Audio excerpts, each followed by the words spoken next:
Virus COVID-19 boleh menjangkiti sesiapa sahaja dan mudah tersebar melalui titisan cecair kepada mana-mana individu yang tidak akur dengan SOP yang telah ditetapkan. Pematuhan SOP, elakkan 3S dan patuhi 3W yang diwar-warkan setiap hari berupaya menghindarkan kita daripada dijangkiti virus COVID-19 yang variannya kini pelbagai akibat daripada mutasi protein tanpa kawalan sehingga boleh membawa maut. Ramai yang dijangkiti virus maut ini telah menjangkiti ahli keluarga dan sesama taulan. Setelah dikuarantin, ramai yang pulang ke rumah bersama rintihan dan rasa rindu kepada kehidupan sebelum pandemik COVID-19 menyerang dunia dan negara kita, Malaysia.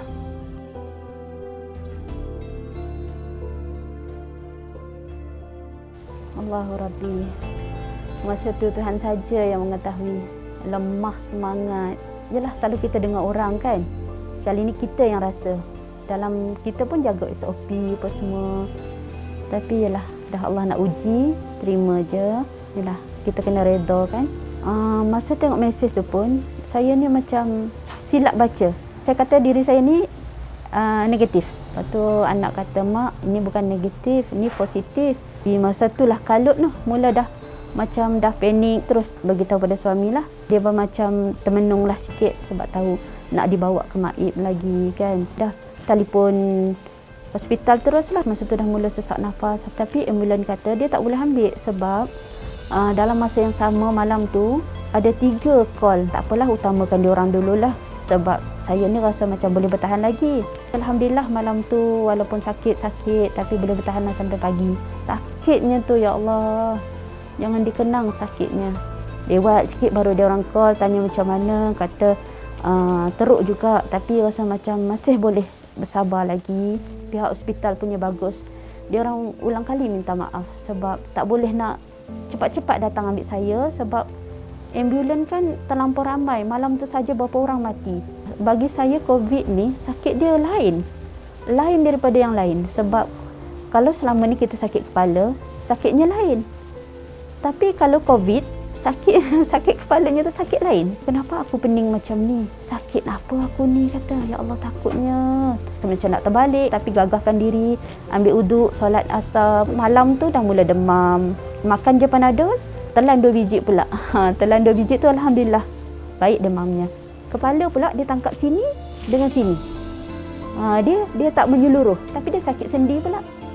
Dia sakit sendi, dia tangkap bahu sebelah kiri. Sakit sangat sendi, tak tahu kenapa, ya Allah. Dia hilang sini, dia pergi tempat lain. Dia tangkap sendi-sendi. Dia macam ada jin pun dia. Sesekali dia sesak nafas macam tu. 5 kali juga kena sesak nafas. Dalam masa 4 hari yang teruk tu, boleh turun dalam 2 kilo lebih. Masa masuk Maib, hari ketiga tu baru kurang pening. Baru mula nak sembang dengan kawan.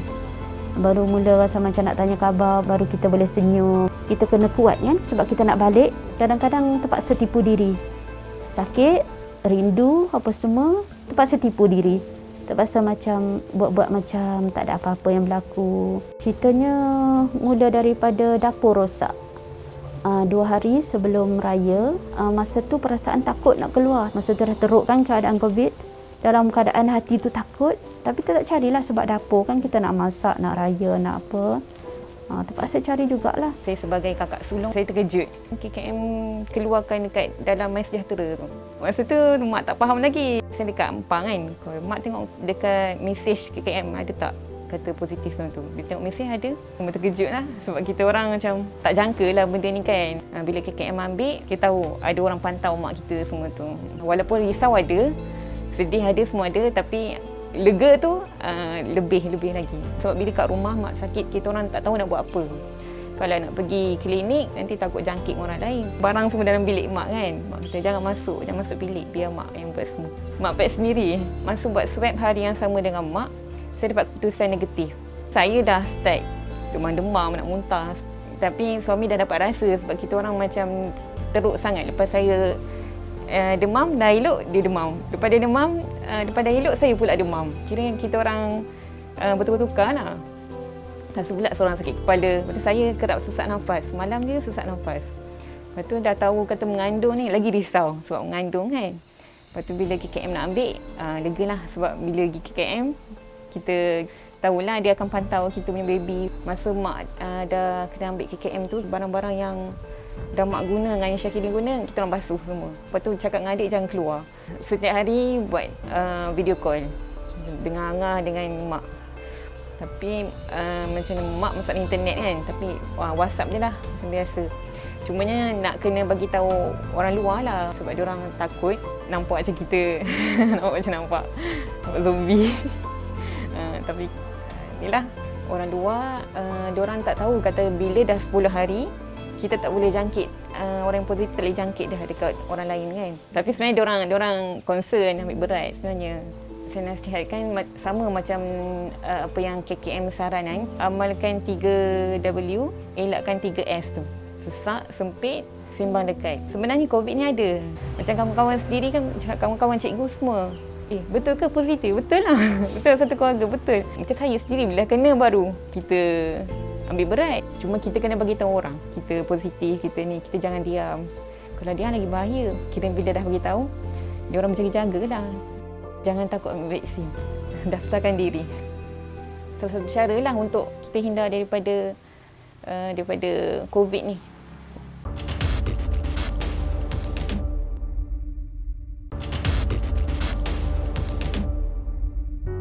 Surat tu tulis anda telah selesai kuarantin semua dekat Mak Aib kan. Lepas potong gelang tu, saya order Grab, minta tolong datang ambil lah. Masa saya sampai rumah, first sekali of course saya kena basuh baju, kena bersihkan diri semua kan. Lepas tu baru saya sembang dengan adik-adik lah. Kalau lepas pada keluar daripada Mak Aib ni, dia tak menjamin yang kita ni takkan dijangkiti COVID. KM bagi tahu kita masih boleh bergaul dengan orang yang positif dengan non positif. Dia lepas pada 10 hari baru kita dah tak boleh bergaul dengan orang yang positif. Kita akan boleh dijangkiti.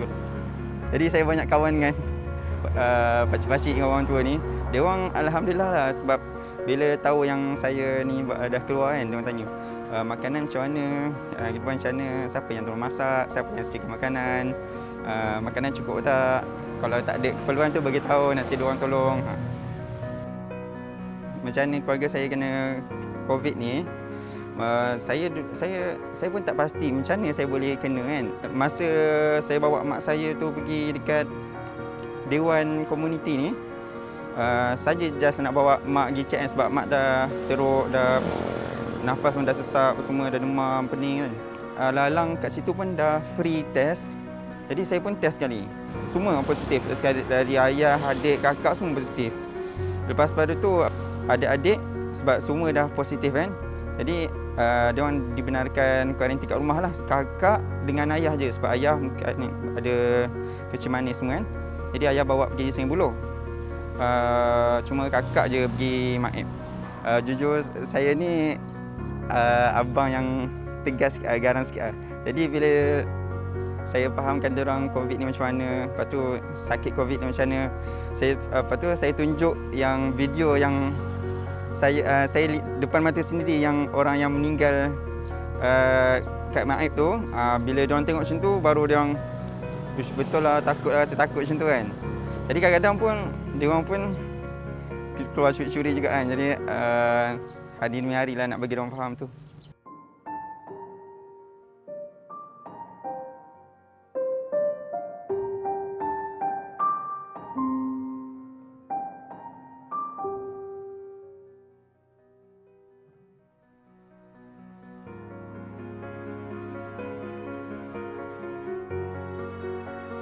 Bekas pesakit COVID-19 yang menjalani tempoh kuarantin di PKRC Bersepadu 2.0 Mak Aib Serdang telah menyaksikan dan berdepan pengalaman yang pastinya sukar untuk dilupakan. Ada yang mendapat kenalan baru, saling memberikan sokongan moral antara satu sama lain meskipun dalam keadaan sakit dan sedih.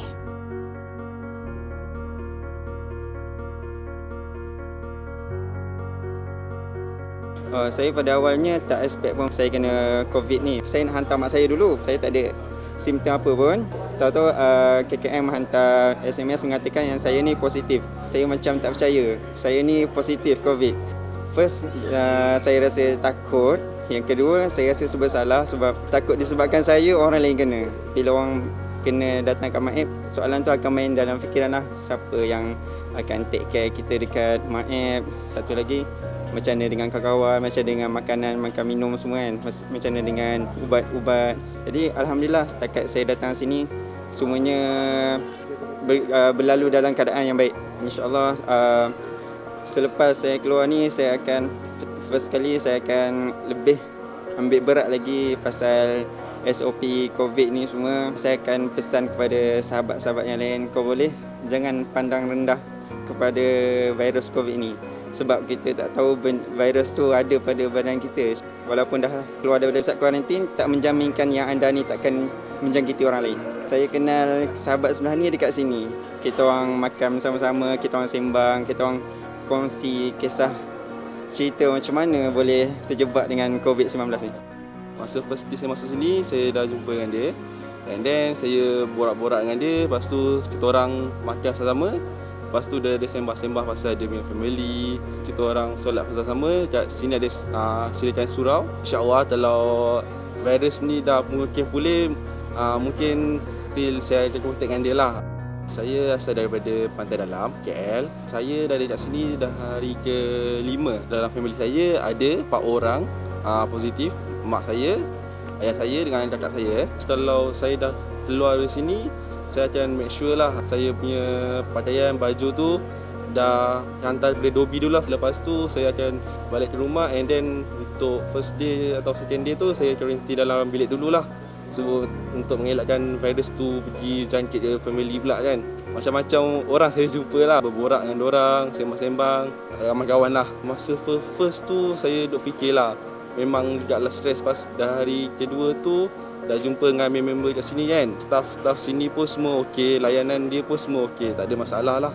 Masa first masuk tu memang down lah sebab saya pun tak jangka yang saya akan positif COVID. Sebab memang saya jaga SOP semua, tapi tiba-tiba masa buat swab test tu dah positif. Takut lah kan, orang cerita COVID ni menjadi macam tu.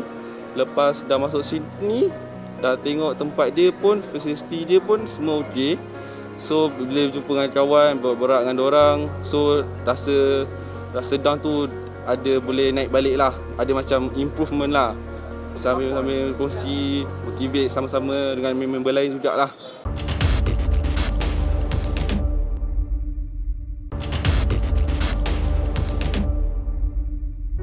COVID-19 turut menjadikan sesetengah daripada mereka yang pernah menghuni di pusat kuarantin sebagai sukarelawan yang banyak membantu petugas barisan hadapan.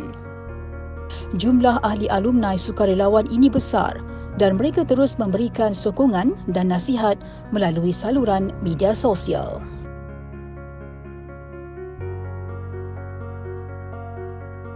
Pengalaman dia as overall, saya kira sebagai sesuatu yang berharga. Banyak benda yang saya belajar daripada situ. Tapi dia bercampur lah, ada kegembiraan, ada keseronokan, ada juga mostly kesedihan dan kesakitan. Rasanya itu yang saya boleh simpulkan lah dari pengalaman saya dijangkiti COVID sebenarnya. Pada awalnya, saya bersimptom. Saya ada sakit tekak, saya batuk-batuk, tapi saya tak demam. Saya tinggal dengan family. Saya punya adik ipar, which is a frontliner. Dia punya simptom yang lagi teruk daripada kita orang. And bila swab test, it turns out to be dia positif tu. Beberapa lagi ahli keluarga lain pun turut sama positif juga.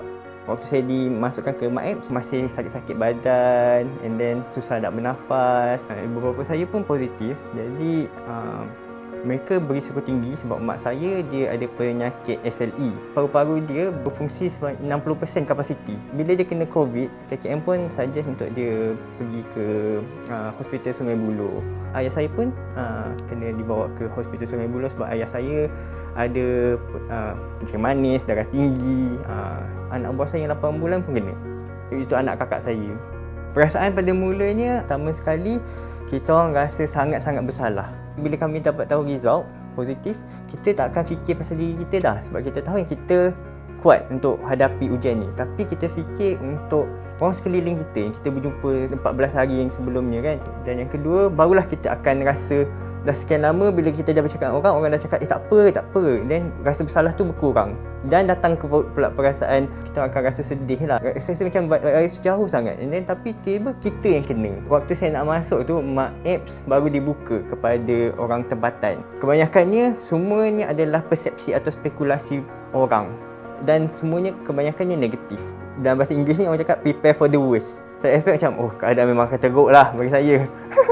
Tapi Alhamdulillah keadaannya berbeza.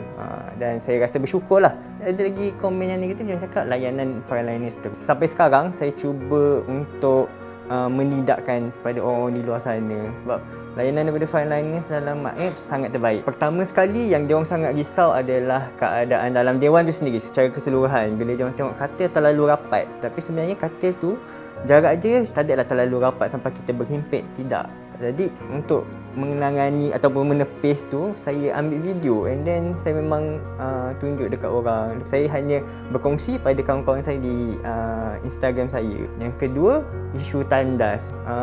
Memang cukup lengkap, bersih, tapi janganlah expect macam tandas hotel kan. Bagi saya cukup.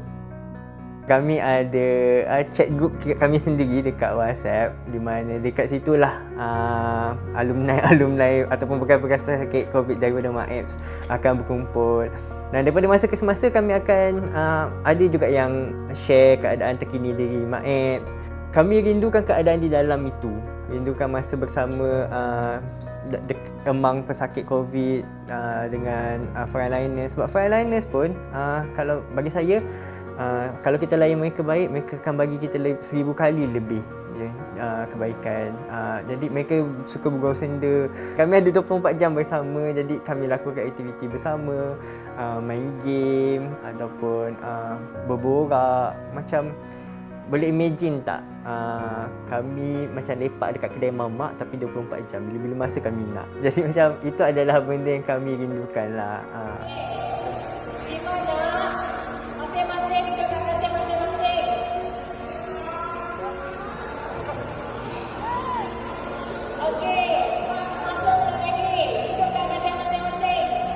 Setiap hari saya ada lebih kurang 40 ke 50 mesej di dalam social media saya. Hasil daripada post saya yang viral, sebenarnya saya dah menerima beribu pengikut baru dekat Instagram. Perasaan masa masuk pusat kuarantin tu tak ada apalah, macam biasa je lah sebab kita tu tak fikir sakit tu. Jadi masa dapat tarikh untuk masuk ke Mak Apps tu, redha je lah. Bila masuk tu tengok macam drama macam tu lah, tengok zombie ke apa macam tu kan, duduk dalam pagar macam tu. Lepas bila dia orang buka pintu masuk tu, tengok semua okey je, ramah, tolong bawa ke katil. Kayaknya okey lah. Ada patient-patient lain tu dia cakap, kita ada group volunteer. Kayaknya scan dekat dinding tu ada QR code group. Masuk group tu, dia akan terus daftar untuk jadi volunteer. Lepas tu belajarlah macam mana nak cek darah, tolong untuk cek oksigen ke apa ke, diorang ni lah, diorang biarkan lah. Lepas tu bila malam, lepas diorang dah selesai kerja tu, dalam pukul 2 macam tu, diorang akan masuk ke dalam untuk buat kerja diorang. Memang kadang-kadang jadi kelawar. Jadinya kita pun pantaulah kat luar. Sementara kalau jadi apa-apa kecemasan ke, nurse tu sempat pakai PPE, yang kita orang ni sempat untuk bagi oksigen ke apa kat diorang yang kecemasan tu lah. TJ tu masa saya berada dekat Mak Apps tu, saya tak tidur. Masa tu dalam pukul 3 pagi tak silap saya. Abang Amin panggil saya, katanya ada nak makan apa-apa ke. Saya cakap, saya tak kisah apa nak bagi ke, kalau tak bagi pun saya boleh beli dekat mesin. Dia panggil sekali lagi, dia cakap, nah ada CJ untuk saya. Tengoklah CJ tu, ada CJ penghargaan. Bila saya terdetik nak jadi sukarelawan tu, bila saya rasa macam saya duduk kat situ macam tak ada buat apa, duduk kat katil saja. Saya tengok macam ada pakcik-pakcik, abang-abang yang tolong nurse-nurse dengan doktor-doktor kat situ. Saya pun rasa macam terdetik, macam nak tolong juga. Bila tengok orang tua sakit tu macam kita tak sampai hati kan. Saya join volunteer, saya tolong juga. Dia rasa macam dapat pengalaman baru. Rasa kepuasan macam tu lah. Kira dapat bergaul dengan nurse-nurse, doktor-doktor kat situ.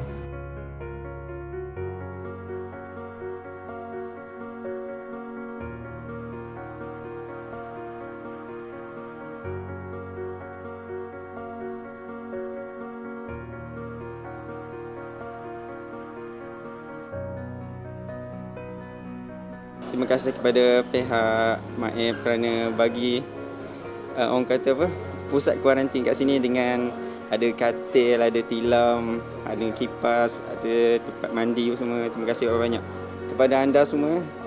Jangan sampai anda yang kena. Saya nasihatkan kepada kawan-kawan yang dekat luar, sahabat-sahabat yang dekat luar tu, kalau boleh jagalah SOP. Penyesalan tak akan datang masa tengah berlaku. Penyesalan akan datang bila benda tu dah berlaku. Jadi jagalah diri dan ahli keluarga. Netizen tu kalau tak tahu apa yang orang-orang yang positif ni kena, janganlah buat macam ada yang sendiri. Janganlah macam mensisirkan orang-orang yang positif ni. Cuma bila diorang dah keluar dari MAEP tu memang diorang dah negatif dari segi luaran. Jadi diorang nak menjakiti ke orang lain tu memang dah tak boleh dah. Bila sebut frontliner, saya rasa sebab. Betul-betul rasa sebab dia orang punya jasa tu, Allahu Rabbi. Dia orang punya jasa tak terkenang, tak terbalas jasa dia orang tu. Dalam keadaan di MAEP tu, orang masuk beribu-ribu. Heran saya, tapi dia orang tu tetap di situ, tetap layan lembut, tetap cakap lembut, tetap buat kerja dengan jujur. Kalau boleh, bila tahu jiran sakit, bila tahu jiran kena COVID, ya Allah, tolonglah bantu dari segi mental dengan fizikal. Kita dah tak tahu nak cakap apa kan. Dia orang dah rasa macam sedih, macam down. Jadi bila kita tolong secara tak langsung, yalah, Allah akan balas kan. Setiap kebaikan yang kita buat, Allah balas. Bagi sokongan dengan ubat-ubat, dia lebih kuat. Rezeki saya, tuan rumah, Allahu Rabbi, cukup-cukup membantu. Jiran atas memang cukup-cukup membantu. Jadi saya rasa kuat. Kita jangan sisihkan orang yang kena. Kita tolong. Satu lagi, diri kita pun kena jujur. Bila kita nak beli barang online, kita tanya dulu, boleh tak hantar rumah kita ni? Rumah kita semua positif. Saya nak beli buah online pun saya tanya, adik boleh hantar tak ke rumah? Kita orang positif ni, boleh tak? Dia kata boleh, kita orang dah biasa. Tapi bubuh duit cukup-cukup dalam sampul. Senang kan, dah tak ada balance. Adik hantar kat rumah kak, letak atas tangga je. Duit pun akak letak dah tepi tu. Nanti jaga jarak lah. Bila dia orang sampai tu kita jaga jarak. Kita kena jujur.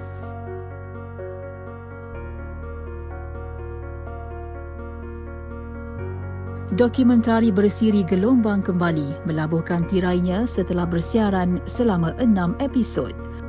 Kru penerbitan mendoakan agar krisis kesihatan global ini akan cepat berakhir. Semoga rakyat dunia, terutamanya Malaysia, dapat kembali menjalani kehidupan yang selamat tanpa menjejaskan kehidupan seharian masing-masing.